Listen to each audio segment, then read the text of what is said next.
2014-তে আমি যখন দাঁড়িয়েছিলাম আমি বুঝতে পারলাম, আপনারা সবাই জানেন আমি রাজনীতির ছেলে নই। আমি যতটা পেরেছি মন প্রাণ দিয়ে সৎভাবে মানুষকে ভালো রাখার চেষ্টা করেছি, মানুষকে শান্তিতে রাখার চেষ্টা করেছি এবং যতটা পেরেছি মানুষকে ভালো রাখার চেষ্টা করেছি। 2014-তে যখন জিতলাম আমি কথা দিয়েছিলাম ঘাটাল মাস্টার প্ল্যান নিয়ে আমি অনেক চেষ্টা করবো যেন ঘাটাল মাস্টার প্ল্যানটা যেন হয়। আপনারা সবাই জানেন পার্লামেন্টে প্রথম বক্তৃতা আমি ঘাটাল মাস্টার প্ল্যান নিয়ে রেখেছিলাম এবং বাংলায় রেখেছিলাম, কিন্তু হয়নি। 2019-এও জিতলাম, আবার ঘাটাল মাস্টার প্ল্যান নিয়ে আমরা কথা বললাম পার্লামেন্টে গিয়ে। আমরা মন্ত্রীর সঙ্গে দেখা করেছিলাম, কেন্দ্রীয় মন্ত্রীর সাথে, যাতে ঘাটাল মাস্টার প্ল্যানের 60% টাকাটা যেটা কেন্দ্র দেবে, 40% টাকা যেটা রাজ্য সরকার দেবে, সেটাও আমরা মেনে নিয়েছিলাম, কিন্তু কেন্দ্র সরকার সেটাও মানেনি।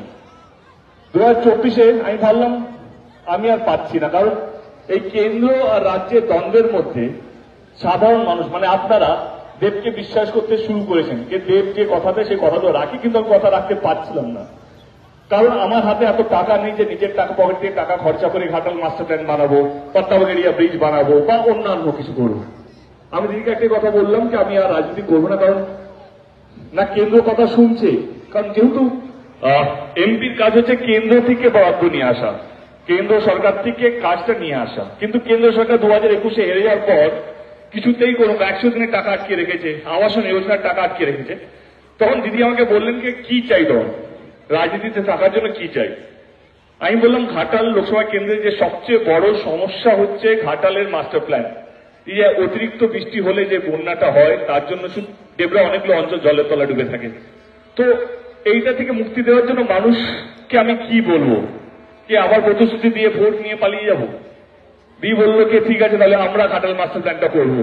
আমি দিকে একটা কথা বললাম কি মানুষ আমার কথা বিশ্বাস করবে না, আমি যদি আবার ভোটে যাই আবার বলি কি ঘাটাল মাস্টার প্ল্যান রাজ্য সরকার করবে, সেটা মানুষ বিশ্বাস করবে না। 3 দিনের মাথায় আরামবাগের সবাই দিদি নিজে গিয়ে বললেন যে ঘাটাল মাস্টার প্ল্যানটা রাজ্য সরকার করবে, সেটা আমি বলি।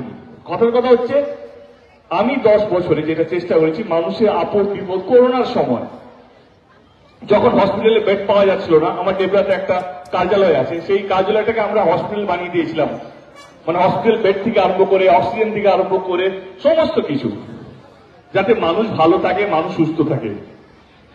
এবারে আপনাদেরকে বিচার করতে হবে যে কোন দল কোন প্রার্থী ভোট নিয়ে পালিয়ে যায়নি, বা কোন প্রার্থী যে দাঁড়িয়ে থেকেছে আপনাদের খারাপ সময়, আপনাদের আপদে, আপনাদের বিপদে।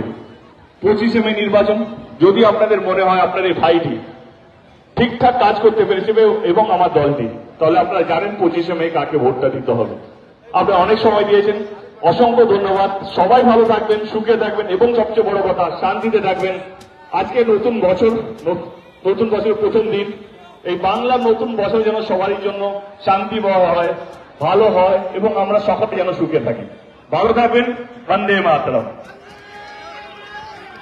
আমাদের ভিডিও ভালো লাগলে লাইক এবং শেয়ার করুন। কমেন্ট সেকশনে গিয়ে জানান আপনাদের মতামত। আরও ভিডিও পেতে আমাদের চ্যানেল সাবস্ক্রাইব করুন এবং প্রতি মুহূর্তে খবরের আপডেট পেতে প্রেস করুন বেল আইকন।